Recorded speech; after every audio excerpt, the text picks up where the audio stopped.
أعوذ بالله من الشيطان الرجيم. بسم الله الرحمن الرحيم.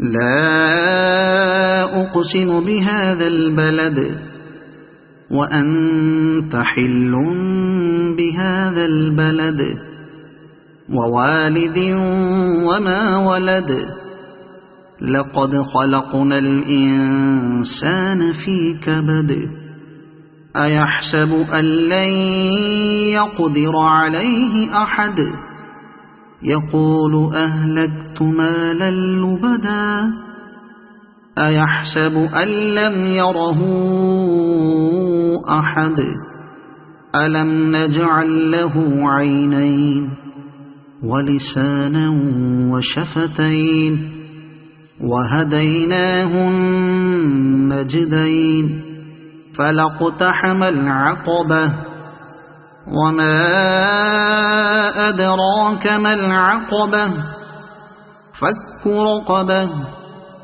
أو إطعام في يوم ذي مسغبة يتيما ذا مقربة أو مسكينا ذا متربة ثم كان من الذين آمنوا وتواصوا بالصبر وتواصوا بالمرحمة أولئك أصحاب الميمنة والذين كفروا بآياتنا هم أصحاب المشأمة عليهم نار مؤصدة صدق الله العظيم.